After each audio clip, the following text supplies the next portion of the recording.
सभी साथियों को आ, भाकपा माले की तरफ से आप सभी लोगों को जो इस फेसबुक लाइव में जुड़ रहे हैं हमारे साथ, आप सभी लोगों को नमस्कार, आदाब। और आज हम लोग जिस विषय पर बात करेंगे उस विषय पर काफ़ी सारी चर्चा आपको सब जगह सोशल मीडिया पर, मीडिया में और अलग अलग राजनीतिक दलों के वक्तव्य में, सरकार के वक्तव्य में कम बेशी मिल रहा है। रूस द्वारा जो यूक्रेन पे हमला हुआ है, युद्ध चल रहा है, इसको लेकर के किस तरह से इसे समझें, इसमें कैसे हम चीज़ों को परखें और एक नागरिकों का, भारत के लोगों का, भारत की आम जनता का क्या इसके प्रति रवैया होना चाहिए, इसको लेकर के आज थोड़ी बातचीत हम लोग करेंगे।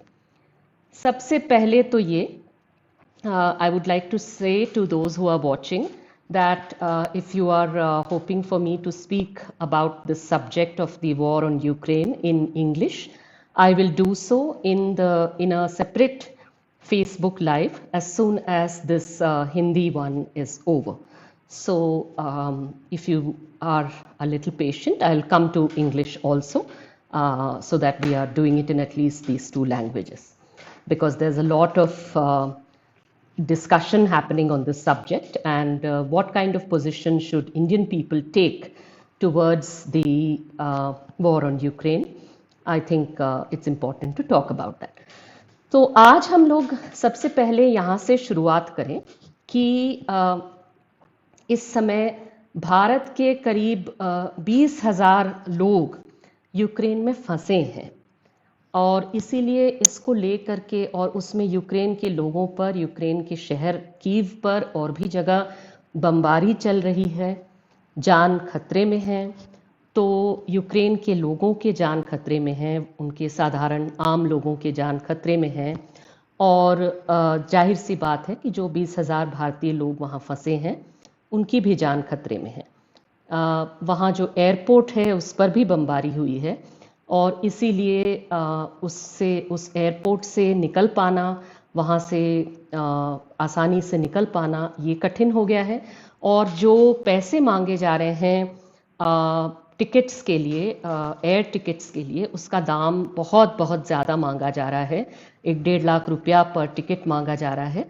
जाहिर सी बात है कि ये जो 20,000 भारतीय लोग फंसे हैं उसमें से करीब 18,000 कम से कम छात्र हैं।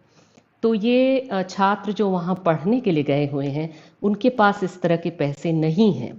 तो ये भारत के सरकार का सबसे पहला जो जिम्मेदारी बनती है, उनसे सवाल होना चाहिए कि जब आपको अंदेशा था कि यहाँ पर कठिनाइयाँ हो सकती हैं, कुछ दिक्कत फंस सकता है, तो ये काफ़ी नहीं था कि आप एडवाइजरी दे दें और छात्रों को अपने हाल पे छोड़ दें। ये कतई काफ़ी नहीं था। आपके लिए ज़रूरी था कि आप इंतज़ाम करें और सुरक्षित, भारत के नागरिक सुरक्षित वापस लौट पाएँ, उनके लिए इंतज़ामात करना, और उनके लिए इस तरह के इंतज़ामात करना कि उनके अपने खर्चे इस तरह से ना हो कि जिसके जेब में 1-1, 1.5 लाख पैसा ना हो, वो वापस लौट ना पाएँ। ये हालात पैदा जो हुए हैं उसके लिए भारत की सरकार से सवाल होना चाहिए, और बिल्कुल कोशिश होनी चाहिए, भारत की सरकार को पूरी कोशिश करनी चाहिए और इसे इंश्योर करना चाहिए कि तमाम जो लोग फंसे हैं वहाँ पे भारतीय मूल के, वे लौट पाएँ। पहली बात तो ये है। और दूसरी चीज़ ये है कि ये जो हमला हुआ है रूस द्वारा यूक्रेन के ऊपर, इसको लेकर के आप जानते हैं कि इस हमले से ठीक पहले तक रूस के जो प्रेसिडेंट हैं व्लादिमीर पुतिन, वो कह रहे थे कि देखिए, मैं शांति बहाल करने के लिए मैंने सेना तैनात किया है यूक्रेन के बॉर्डर पे, और मेरा वहाँ पे मेरा कंसर्न ये है कि यूक्रेन के अंदर जो रूसी भाषी लोग हैं, उसके जो कुछ ऐसे प्रोविंसेस हैं उसके पूर्वी तरफ, उनके प्रोविंसेस में जो लोग हैं वो रूसी भाषी हैं, उनका वहाँ दमन उत्पीड़न हो रहा है। उनके लिए मैं जो है चिंतित हूँ वगैरह। तो ये सारी चीज़ें व्लादिमीर पुतिन कह रहे थे। लेकिन जाहिर सी बात है कि इस हमले ने साफ कर दिया है कि शांति बहाल करना तो इनकी मंशा नहीं थी। शांति बहाल करने के लिए आप युद्ध करेंगे, ये कहीं की कोई बात होती नहीं है। जाहिर सी बात है कि आप कोई शांति वांति बहाल नहीं कर रहे हैं, ये युद्ध है। और बिल्कुल साफ सीधे तरीके से दुनिया के सभी शांति पसंद लोगों को कहना चाहिए कि रूस अपना जो पड़ोसी है यूक्रेन, जो उससे कहीं छोटा देश है, यूक्रेन पे हमला बंद करें, यूक्रेन से अपनी सेना वापस करें, और जो भी मसले हैं दोनों देशों के बीच में वो डिप्लोमेटिक तरीके से बातचीत से हल करें। ये बिल्कुल कूटनीति से हल करें, बातचीत से हल करें। ये एक जो दुनिया की शांति के लिए ये बेहद ज़रूरी है। ये भी याद रखिए कि व्लादिमीर पुतिन ने कहा है कि मैं किसी भी हद तक जा सकता हूँ। इसका मतलब है उनके पास में न्यूक्लियर वेपन्स हैं। हम जानते हैं कि यूरोप के अन्य देशों के पास भी न्यूक्लियर वेपन्स हैं। अगर कोई न्यूक्लियर किस्म का युद्ध शुरू हो जाए तो देश क्या, रूस क्या, यूक्रेन क्या, यूरोप क्या, पूरी दुनिया ही ख़त्म हो सकती है, इंसानियत ख़त्म हो सकती है, सब कुछ नष्ट हो सकता है। तो इसे हर हाल में रोका जाना चाहिए और इसका हल जो है, जो भी मामला है, इसका हल हर हाल में शांतिपूर्ण तरीके से बातचीत से निकलना चाहिए। और इस मामले में इस खास समय, क्योंकि रूस ने हमला किया है यूक्रेन पर, जाहिर सी बात है कि पीछे हटने का जो मामला है वो सबसे पहले रूस से ही कहा जाएगा कि आप हटिए। अब जो है बात यहाँ पर आता है कि और चीज़ें यहाँ पर कैसे मामला यहाँ तक पहुँचा है। तो बहुत सारे लोग कह रहे हैं, आपने भी सुना होगा कि देखिए इसमें जो अमेरिका है, नेटो है, इसका भी हाथ है। और ये बिल्कुल सही बात है कि उस पूरे जो रीजन है, वो पूरा जो इलाका है, उसमें नेटो की तरफ से नेटो बनाया गया था तथाकथित जिस समय सोवियत रूस था। तो सोवियत रूस के साथ एक तरह से कंटेंट करने के लिए नेटो बनाने की बात थी। सोवियत रूस खत्म हो गया तो अब भी नेटो क्यों खड़ा है? और नेटो जो है वो अगर वहाँ के आसपास के देशों को खुद से जोड़ने की बात करता रहेगा, एक तरह से युद्ध के लिए उकसाता रहेगा वहाँ पे, और एक हमेशा एक तनाव की स्थिति बनाए रखेगा, तो जाहिर सी बात है कि वो अभी मुड़ करके नेटो या अमेरिका ये नहीं कह सकते हैं कि अरे ये तो मामला हमारी जिम्मेदारी नहीं है, ये इसमें हमारा कोई हाथ नहीं है, ये सब एक तरफा रूस और यूक्रेन का मसला है। जाहिर सी बात है कि नेटो का भी इसमें हाथ है। और उस पूरे वहाँ पर जो पूर्व की तरफ नेटो का जो बढ़त है, एक्सपेंशन है, उसका हर हाल में विरोध होना चाहिए। नेटो को भी, नेटो अपने आप को शांति बहाल करने वाला और बचाव रक्षात्मक किस्म का जो कहता है, तो ये जाहिर सी बात है झूठ है। हमने अफगानिस्तान में नेटो का रोल देखा है। तमाम पूरी दुनिया में जो युद्ध लड़े गए हैं अमेरिका के नेतृत्व में, उन सब में हमने नेटो का की भूमिका को देखा है। और इसीलिए नेटो का ये जो अपने आप के बचाव में जो कह रही है वो सीधी सीधी गलत है। नेटो की तरफ से ज़रूर ये कोशिश है कि रूस के आसपास के जो देश हैं उसमें वो उनके अपने मिलिट्री को तैनात कर लें और वहाँ पर वो चीज़ों को वहाँ से वो एक तरह से रूस को कंट्रोल करें या रूस के इर्द गिर्द एक उस तरह की स्थिति, तनाव की स्थिति बना के रखें। इसमें एक बात दूसरी ये भी आती है कि यूक्रेन के मामले में ये देखिए कि यूक्रेन हो या रोमानिया हो या बल्गेरिया हो, इन सारे देशों के बारे में आप देखेंगे कि इनमें से कई जो हैं उन्होंने कोशिश की है कि वो यूरोपियन यूनियन का हिस्सा बने, ईयू का हिस्सा बने। तो ईयू का हिस्सा भी बनना चाहते हैं और नेटो में भी जुड़ना चाहते हैं। मैं इसको कतई मतलब सही बिल्कुल नहीं कह रही हूँ, लेकिन एक मिनट के लिए इस चीज़ को, मैंने नेटो की अपनी राजनीति को समझने के लिए इस चीज़ पर थोड़ा गौर करिए कि ईयू की सदस्यता देने में बड़ी देरी आप करते हैं। तो ईयू में सदस्यता, यही जो देश हैं जो नेटो के कॉन्स्टिट्यूएंट हैं, ये ईयू में सदस्यता कतई आसानी से नहीं देते हैं, बिल्कुल ही नहीं देते हैं। बल्कि बल्गेरिया और रोमेनिया जैसे देश जो हैं, जो ईयू का हिस्सा है तथाकथित, उनका बहुत समय से बार बार आप देखेंगे, आप इस पे सर्च भी करिएगा इंटरनेट पे तो आपको मिलेगा, उनका लगातार ये कहना है कि हमको जो है वो दोयम दर्जे का माना जाता है ईयू के अंदर, वगैरह वगैरह, ठीक है। लेकिन नेटो से जो है, नेटो से जोड़ने के लिए आप इतने ताबड़तोड़ जो है नेटो की बात, नेटो से जुड़ने की बात, यूक्रेन को हम जोड़ेंगे नेटो से, ये सारी बातें किस बूते पर अमेरिका कह रही है, खास करके अमेरिका कह रही है इस बात को। क्योंकि इस बात को जान लीजिए कि नेटो का हिस्सा यूक्रेन इसलिए नहीं बन सकती क्योंकि नेटो का हिस्सा किसी देश को बनने के लिए उसमें नेटो के जितने कॉन्स्टिट्यूएंट हैं उन सबको हामी भरनी पड़ती है। एक ने भी अगर मना किया तो वो नहीं बन सकती है। जर्मनी ने शुरू से लेकर के अभी तक नेटो में यूक्रेन को जोड़ने से इनकार किया है, तो नेटो का हिस्सा यूक्रेन तो हो नहीं सकती है।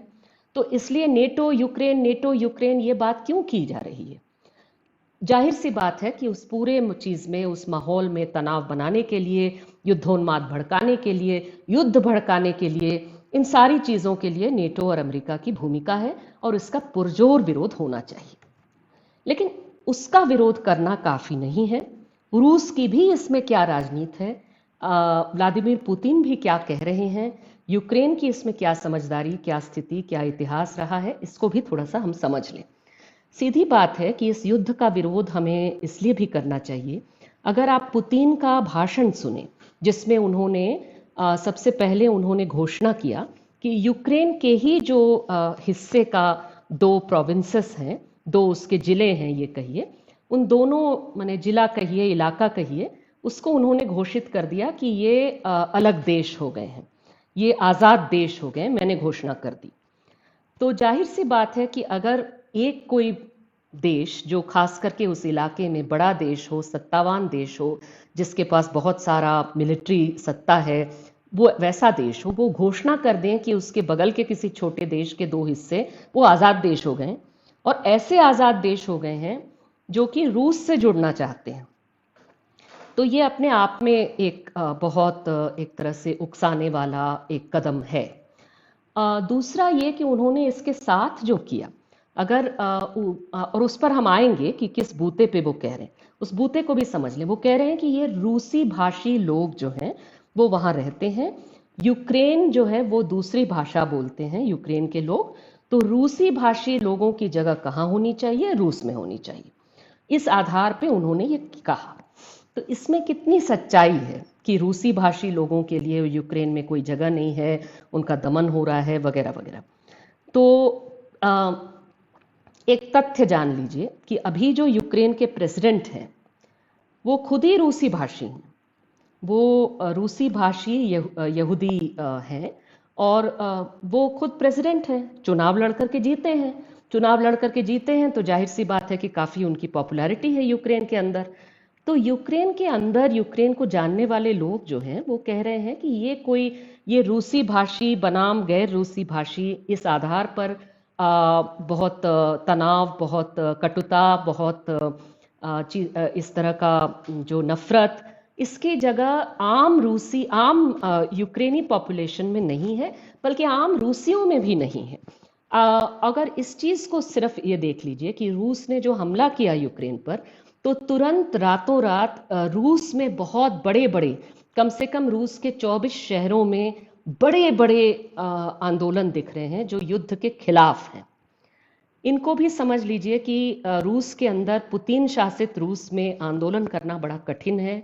वहाँ पर तो विरोध में कोई भी बोले, कोई भी ऑपोजिशन पार्टी का नेता हो, उसको उठा करके जेल में डाल देना, उनकी हत्या करवा देना, ये सारी चीज़ें काफ़ी आम हैं।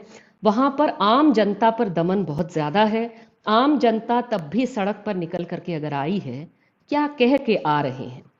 अगर हम उनकी बातों को सुने, वो कह रहे हैं, और ये सच्चाई है, मैंने बात किया रूस को, यूक्रेन को, उस पूरे इलाके को जानने वाले हमारे ही माने भारत में दिल्ली शहर में जो लोग इस सब्जेक्ट को पढ़े हैं, उनसे भी मैंने बात किया। तो उन्होंने कहा कि ये समझिए कि रूसी लोगों और यूक्रेनी लोगों में जो रिश्ते हैं वो बहुत गहरे हैं। रूस के किसी परिवार में हो सकता है दादाजी या नाना जी जो हैं वो यूक्रेन के हों, परिवार के बहुत ही नज़दीक के लोग जो हैं यूक्रेन के हों, और वाइस वर्सा यूक्रेन में जो है पता चला आपके दादाजी, आपके नाना जी, आपके बहुत ही नज़दीक के जो रिश्तेदार हैं वो रूस में रहते हैं। ये स्थितियां हैं। और यूक्रेन की जो बॉम्बिंग सुबह 5 बजे हुई, उसने रूस को एक तरह से याद दिला दिया। याद करिए कि रूस भी, यूक्रेन भी, हिटलर ने जब युद्ध छेड़ा था तो इसमें सबसे ज़्यादा शहादत देने वाले जो हैं, हिटलर के सेना का मुकाबला करते हुए शहादत देने वालों में रूस के, सोवियत सेना थी तो जाहिर सी बात है उसमें रूस के लोग थे, उसमें यूक्रेन के लोग थे जिन्होंने बड़ी शहादतें दी हैं। और इन्होंने बल्कि यूक्रेन के जो प्रेसिडेंट हैं अभी, वो इस चीज़ के बारे में सिर्फ अभी नहीं, वो हमेशा से इस चीज़ की चर्चा करते रहे हैं कि सोवियत जो पार्टिजान्स थे, सोवियत जो लड़ाका थे हिटलर के खिलाफ, उनसे उनके परिवार के किस तरह के संबंध रहे हैं, किस तरह से उनका बहुत सम्मान है उनके लिए। और खुद ये यहूदी हैं और उनके जो परिवार के लोग हैं वो होलोकॉस्ट में हिटलर के द्वारा जो नरसंहार हुआ था उसमें मारे भी गए हैं। तो ये जो रिश्ते हैं, इसके चलते रूस में जो लोग हैं वो कह रहे हैं कि जिस समय हिटलर ने बमबारी किया था कीव शहर पे, जो यूक्रेन की राजधानी है, उन्होंने कहा था कि उस समय घोषणा ये हुआ था कि 4 बजे सुबह बमबारी शुरू हो गई है कीव की। वो कह रहे हैं कि आज उसी की याद आ रही है कि 5 बजे सुबह बमबारी शुरू हो गई है यूक्रेन की। और ये बहुत दुख देता है रूस के लोगों को। रूस के लोग कह रहे हैं कि चलिए यूक्रेन के किसी सरकार से हमारा कोई विरोध हो, कोई बात हो, कोई बहस हो, हम नहीं चाहते कि जो है वो नेटो द्वारा हम पर हमला हो, हम नहीं चाहते कि यूक्रेन जो है वो नेटो से जुड़े, तमाम चीज़ें हैं, लेकिन इसमें बमबारी करने की क्या बात है। और अभी तक तो यूक्रेन ऐसे भी नेटो का हिस्सा तो है नहीं। नेटो अपनी राजनीति जैसे अमेरिका वाले करते हैं, भाई यूक्रेन का प्रेसिडेंट कह रहे हैं कि मैं तो अकेला छोड़ दिया मुझे, भाई अकेला तो छोड़ना ही था। अमेरिका से दोस्ती करना जो है वो तो इसी तरह के, भारत को भी सीखना चाहिए यूक्रेन से कि भाई अमेरिका से नाता रिश्ता जोड़ोगे, हालत यही होगा आपका, क्योंकि वो तो आपको बचाव में थोड़ी आने वाले हैं। उनको तो वहां पर तनाव भड़काने से मतलब था, उन्होंने भड़काया। वो अपनी सेना वेना थोड़ी आपको बचाने के लिए भेजने वाले हैं। तो ये तो अपनी जगह है, लेकिन ये समझ लीजिए कि रूस के लोग भी इसको जान रहे हैं, समझ रहे हैं, और वो यूक्रेन की जनता पर बमबारी हो कतई नहीं चाहते हैं।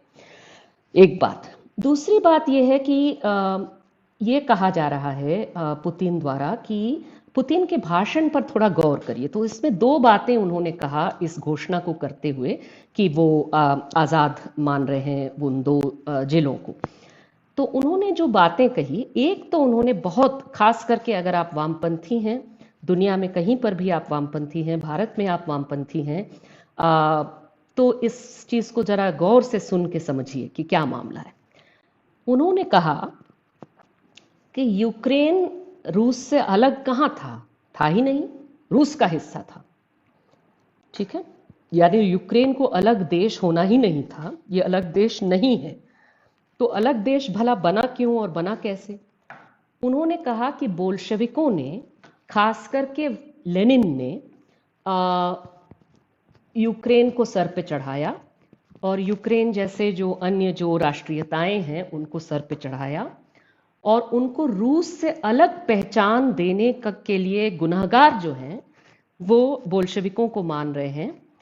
और उन्होंने कहा कि यूक्रेन का, उन्होंने क्या शब्द का इस्तेमाल किया, उन्होंने कहा ये व्लादिमीर इलिच लेनिन का यूक्रेन है, व्लादिमीर इलिच लेनिन्स यूक्रेन। तो उन्होंने कहा कि यूक्रेन तो यूक्रेन है ही नहीं, वो तो बस लेनिन का बनाया हुआ यूक्रेन है। यानी ये जो अलग पहचान थी उसके आधार पे जो एक राष्ट्रीयता का सेंस के लिए जगह बना। और ये याद रखिए, ये सच्चाई है, ये सच्चाई है और इसमें कोई गलत नहीं है, ये तो गर्व की बात है। क्योंकि लेनिन का अगर राष्ट्रीयताओं के सवाल पर पढ़िए तो वो लगातार कहते थे कि जो ग्रेटर रशियन तथाकथित राष्ट्रवाद, या इसको माने एक तरह का शॉविनिज्म कहिए, तो अखंड रूस टाइप का एक बातचीत, ये बहुत गलत होगा। और इस तरह की सोच से अगर आप जॉर्जिया में जाएंगे, यूक्रेन में जाएंगे, कहीं भी मतलब इन राष्ट्रीयताओं के मामले में जाएंगे, तो आप वहाँ पर उन सारे लोगों को अपने खिलाफ खड़ा करेंगे और अन्यायपूर्ण तरीके से आप शासन करने के लिए मजबूर होंगे, और ये बिल्कुल गलत होगा। तो उन्होंने ये कहा कि भाई उनकी अपनी भाषा, उनकी अपनी संस्कृति, उनकी अपनी पहचान, इन सारी चीज़ों के लिए पर्याप्त जगह हो, खूब सारी ढील हो।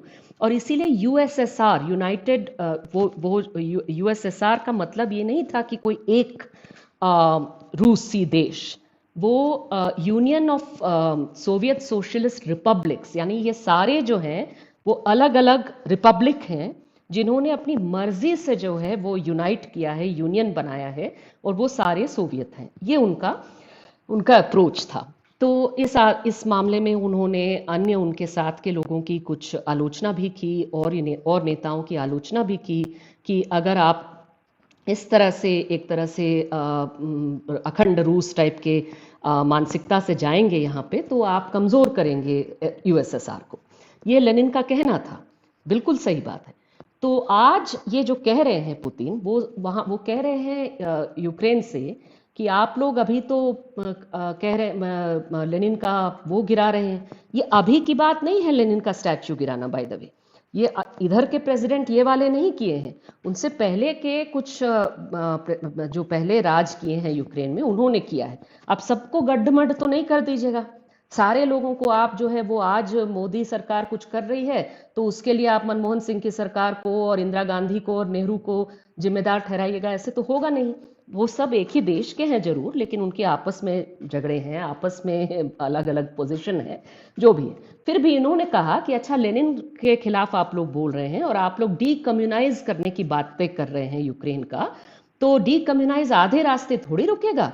डीकम्युनाइज तो हम भी चाहते हैं करना, और हम तुम्हें दिखा देंगे डीकम्युनाइज का मतलब क्या है। हम जो है यूक्रेन, और उसका मतलब यही है कि अगर ये लेनिन की यूक्रेन थी, लेनिन के चलते बना, तो डी लेनिनाइज, डीकम्युनाइज करने का मतलब है यूक्रेन की अस्तित्व को मिटा देना। यूक्रेन रहेगा नहीं, वो रूस में मिल जाएगा। ये उन्होंने कहा। करेंगे नहीं करेंगे वो अलग बात है, लेकिन कहने की जो बात है इस पर ध्यान देने लायक बात है कि उन्होंने कहा यही। और पुतिन जो है और उनके जो एडवाइजर्स हैं, एक डुगिन नाम के हैं वहाँ पे, वो एक तरह से रूस के गोलवालकर माने जाते हैं। उन सब लोगों का इसी तरह का सोच है कि भाई ये अखंड रूस टाइप का एक होना चाहिए। रूस और वो चीन, नरेंद्र मोदी, इन सब लोगों की बड़ी तारीफ करते हैं और कहते हैं कि ये जो लोकतंत्र के आधार पे दुनिया को चलाना, इसको ख़त्म करने की ज़रूरत है। और जो पुरानी सभ्यताएं हैं, वो सभ्यताओं का जो ज़्यादा उच्च सभ्यताएं हैं, वो सभ्यताएं राज करेगी। जाहिर सी बात है कि अगर किसी एक सभ्यता को आप उच्च बताएंगे और बाकी को कम बताएंगे, कमतर बताएंगे, तो वो एक नस्लवादी किस्म की सोच और बिल्कुल फाशीवादी किस्म की सोच के नज़दीक जाता है। और पुतिन इसी तरह की सोच के हैं भी। अब पुतिन दूसरी बात जो कह रहे हैं डीकम्युनाइज के साथ, वो कह रहे हैं डी नाज़ीफाई। तो कह रहे हैं यूक्रेन तो सब नाजियों से भरा हुआ है, वहाँ सब नियो नाजी हैं, नव नाजी वहाँ पर हैं, तो ये नाजी लोग राज कर रहे हैं, ये पूरा नाजी राज है। और यूक्रेन को इसीलिए ख़त्म करना, ये एक तरह से माने फाशीवादियों, नाजियों के खिलाफ लड़ने के बराबर हो गया। इस चीज़ को भी ज़रा एक मिनट देख लेते हैं कि भाई यूक्रेन का जो न्यू नाजी कुछ तत्व हैं, उसमें कुछ राजनीतिक दल हैं, उसमें करीब 5% यूक्रेनियों का समर्थन पाए हुए हैं।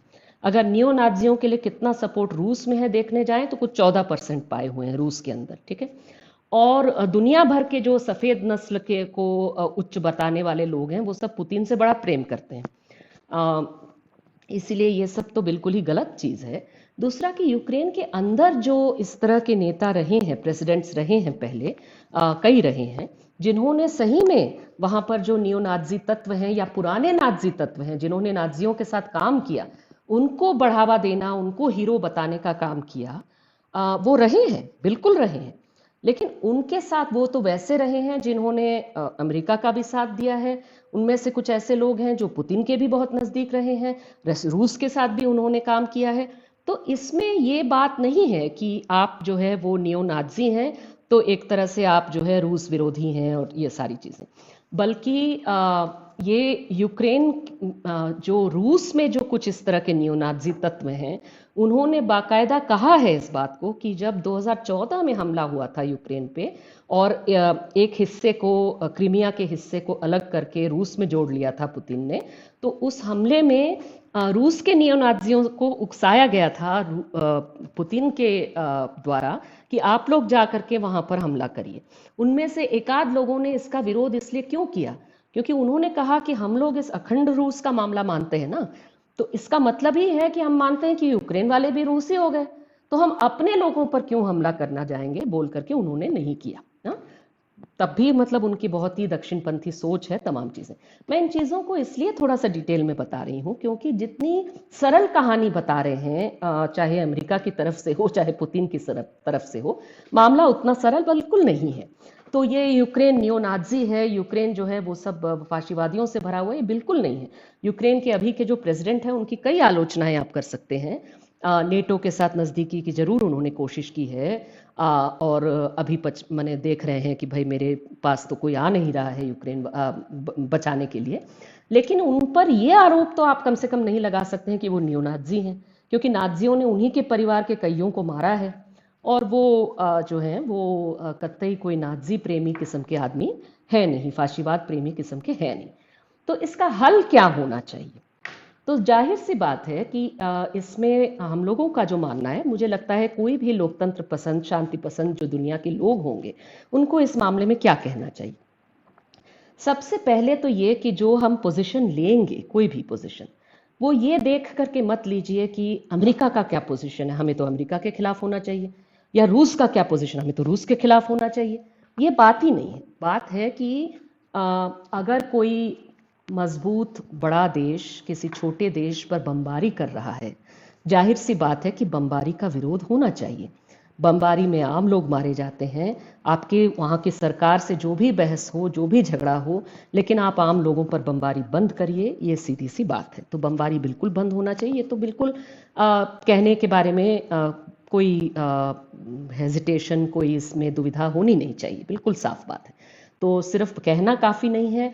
रूस में जो लोग सड़क पर निकले हुए हैं युद्ध के खिलाफ, उनके साथ आप साझेदारी दिखाइए और यूक्रेन के लोगों के साथ साझेदारी दिखाइए, वहाँ की जनता के साथ, रूस की जनता के साथ, और युद्ध रोकने की बात कहने के लिए बिल्कुल सड़क पे भारत के लोगों को उतरना चाहिए।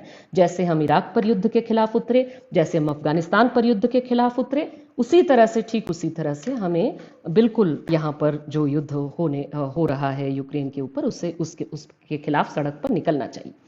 साथ में बिल्कुल हमको साफ साफ ये कहना चाहिए कि आप सोचिए कि यूक्रेन में जो मजदूर है, जो छात्र है, रूस में जो मजदूर है, जो छात्र है, उनके साथ हमें खड़ा होना चाहिए। इसमें कहीं से भी किसी को हीरो समझना, किसी पुतिन को हीरो समझना, किसी बाइडेन को हीरो समझना, कृपा करके ये गलती ना करें, इसको बिल्कुल ना करें। दूसरा ये कि जो नेटो और अमेरिका की जो राजनीति है, वहाँ पर तनाव, उस पूरे इलाके में तनाव भड़काने का, नेटो को बढ़ावा देने का, वहाँ बढ़ाने का, इस पर एकदम हम लोगों का साफ माने बिल्कुल क्लियर विरोध होना चाहिए और कहना चाहिए कि इससे आपने यूक्रेन को संकट में डाला है। संकट में डालने में बिल्कुल अमेरिका का भी हाथ है, नेटो का भी हाथ है। और तीसरी बात ये कि किसी भी तरह का ये जो देश बन चुके हैं, मानो कल को अगर कोई वो एक होना चाहते हैं, तो उनकी अपनी मर्जी, जैसे यूएसएसआर में तमाम जो रिपब्लिक्स थे वो अपनी मर्जी से एक हुए, वो अपनी मर्जी से एक देश की तरह उन्होंने काम किया, ये सारी राष्ट्रीयताएं, उस तरह से अगर दोबारा हो तो क्या दिक्कत है, बिल्कुल अच्छा होगा। लेकिन या अलग अलग देश होते हुए भी वो साथ में काम करें, वो साथ में उनके, क्योंकि वो सारे एक साथ अगल बगल हैं वो देश, तो उनका एक साथ काम करना जाहिर सी बात है बहुत स्वाभाविक होगा, ये बिल्कुल हो, इसमें क्या दिक्कत है। ये लेकिन ये तब हो पाएगा जब जो माने रूस के जो नेता हैं वो अगर बड़े दादा की तरह काम करेंगे, दादागिरी करेंगे, छोटे देशों को जो है डराएंगे, धमकाएंगे, कहेंगे कि आप लोगों को तो होना ही नहीं चाहिए था, आप तो व्लादिमीर इलिच लेनिन ने आपको बना दिया और मैं ख़त्म करूँगा, और आप सभी लोगों को जो है वो आप सब मतलब सब रूस का हिस्सा होना चाहिए। जैसे जार के ज़माने में सिर्फ एक ही रूस था, उस रूस को मैं दोबारा बनाऊंगा, इस तरह की जो बातें करेगा वो भी जाहिर सी बात है भड़का रहा है। वो भी जाहिर सी बात है उस तरह की शांति, उस तरह के भाईचारे, उस तरह की बराबरी वो आप बनने नहीं दे रहे। अगर उन सारे देशों में एकता होनी है तो जाहिर सी बात है कि तमाम जो देश हैं उनको एक दूसरे की बराबरी को समझना होगा। एक दूसरे की बराबरी के आधार पर ही कोई एकता बन सकती है। और युद्धोन्माद इसका ठीक विरोध होना चाहिए। नेटो की कोई जगह वहाँ के आंगन में नहीं है, यूक्रेन के आंगन में ना हो, रूस के आंगन में ना हो, किसी भी दूसरे देश में वो ना हो, नेटो का वहाँ पर गोलबंदी ना हो। इस पर एक सहमति बने, वहाँ के देशों का बने। लेकिन इस दिशा में बनने के लिए ये किसी युद्ध से कभी आप शांति तक नहीं पहुंच सकते हैं, किसी युद्ध के रास्ते से आप न्याय तक नहीं पहुंच सकते। ये बिल्कुल सरल सीधी सी बात है। इसीलिए मैं आप सभी लोगों से कहूंगी कि कल दिल्ली शहर में 12 बजे मंडी हाउस पर लोग इकट्ठा हो रहे हैं, वहां से जंतर मंतर तक मार्च करेंगे। ये नागरिकों का मार्च है, नागरिकों के मार्च में ज़रूर शामिल होइए। इस मार्च में हम रूस पर का जो हमला है यूक्रेन पर, उसका हम विरोध करेंगे। रूस अपनी सेना को वापस करें यूक्रेन से, इसको हम कहेंगे। नेटो की जो सेनाएं हैं या नेटो के जो देश हैं उनकी सेनाएं जहां जहां तैनात हैं वो वापस जाएं। नेटो का जो एक्सपेंशन है वहां पे वो जो बढ़ रहा है उस पूरे इलाके में वो बंद हो, ये भी हम कहेंगे। और जाहिर सी बात है कि भारत की सरकार से भी कहेंगे साफ साफ कि देखिए इसमें जो बीच बचाव का रास्ता आपने लिया है ये काफ़ी नहीं है। भारत की सरकार को, नरेंद्र मोदी सरकार जो है, आप देख रहे होंगे कि सोशल मीडिया में जो बीजेपी समर्थक लोग हैं वो पुतिन बड़े तारीफ कर रहे हैं। लेकिन उसके साथ साथ वो ये भी देख रहे हैं कि अरे पुतिन के साथ तो चीन है और क्या होगा नहीं होगा, ठीक से उसको कंफ्यूज्ड है, समझ नहीं पा रहे। तो जाहिर सी बात है कि कोई हमारे देश की सरकार वो इस कंफ्यूज्ड पोजीशन पे चले, ये ठीक नहीं है। रूस के साथ बहुत सारे डिफेंस के संबंध हैं भारत के और ये सारी चीज़ें, लेकिन इसके चलते भारत को अपना ईमान नहीं खोना चाहिए। ईमानदारी से, ढंग से व्लादिमीर पुतिन से कहना चाहिए कि आप जो हमला यूक्रेन पे कर रहे हैं ये बिल्कुल ठीक नहीं है, आप हमला बंद करिए, सेना वापस करिए और जो भी मसले हैं, मिसाइल हैं, उस पर बात करिए, बातचीत से हल निकालिए। और जहाँ तक नेटो की बात है, यूएस की बात है, तो अमेरिका के साथ भारत भी जो है वो दोस्ती, रिश्ते, ये सारी चीज़ें दिखाने की कोशिश करता है। जहाँ तक नाज़ी होने की बात है, फाशीवादी होने की बात है, तो नरेंद्र मोदी भी वही हैं। तो उनसे भी ये हो कि भाई आप इन सारी चीज़ों पे जो विदेश नीति भी है भारत की, वो कई लोग कह रहे हैं वो हमारा युद्ध थोड़ी है, इस पे हमें क्यों बोलना जरूरी। देखिए ये दुनिया अभी ऐसी है, दुनिया छोटी है, दुनिया उतनी कोई बड़ी नहीं है। युद्ध किसी भी दुनिया के कोने में हो सकता है पूरे दुनिया में फैल जाए। और इस बार कोई इस तरह का विश्व युद्ध होगा तो समझ लीजिए कि उसमें न्यूक्लियर वेपन्स का इस्तेमाल होगा, पूरी दुनिया नष्ट हो सकती है। इसलिए दुनिया के किसी भी कोने का युद्ध जो है वो हमारा काम नहीं है, हम क्यों उस पर बोलें, इससे काम नहीं चलेगा। दुनिया के सभी लोगों को बोलना होगा, दुनिया के सभी सरकारों को बोलना होगा और युद्ध के खिलाफ शांति और न्याय और बराबरी के पक्ष में बोलना होगा। यही बात कहना था, आप लोगों से अपील करनी थी कि अगर आप दिल्ली में हैं तो कल आइए ज़रूर मंडी हाउस पर।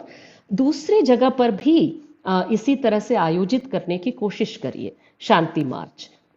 जहाँ भी जिस भी राज्य में आप हो, छोटा हो बड़ा हो, ज़रूर कोशिश करिए कि शांति के पक्ष में माहौल बनाने के लिए, शांति के पक्ष में बोलने के लिए आप लोगों को प्रेरित करें और उनको उतारें, सड़क पर उतारें। रूस की जनता हज़ारों की संख्या में रूस के शहरों में सड़क पर है, अपने ही प्रेसिडेंट के खिलाफ। वहाँ पर पुतिन के जो समर्थक हैं उनको क्या कहते हैं, एंटी नेशनल और लेनिनवादी और क्या क्या सब बोल रहे हैं, क्योंकि युद्ध का विरोध करने के लिए बोल्शेविक पार्टी और लेनिन की पार्टी जाहिर सी बात है जानी जाती है। तो अभी जो विरोध कर रहे हैं वहाँ पर उनको इसी तरह की गालियाँ सुननी पड़ रही हैं। उनका साथ दिया जाए, उनके साथ खड़े होया जाए, क्योंकि अगर दुनिया को इस तरह के विश्व युद्ध से रोकना है तो दुनिया के देश के नेताओं पर नहीं बल्कि दुनिया के जो नागरिक हैं दुनिया भर के जितने देश हैं उनके नागरिक एक हों, उनके मजदूर एक हों, उनके छात्र एक हों, उनकी महिलाएं एक हों, एक स्वर में बोलें कि हम बिल्कुल युद्ध के पक्ष में नहीं हैं, युद्ध बंद करिए, युद्धोन्माद के खिलाफ बोलें, तब जा कर के पूरी दुनिया बच सकती है। ज़रूर इस पर आप यूक्रेन की जनता का साथ दें, रूस में जो युद्ध विरोधी लोग सड़क पर उतरे हैं उनका साथ दें, और इन्हीं बातों के साथ ये हिंदी में जो हमने लाइव किया इसको मैं शेष कर रही हूँ, और अगला जो है मैं इंग्लिश में बातों को रखूँगी। I'll be speaking in English about a few minutes later on the same page.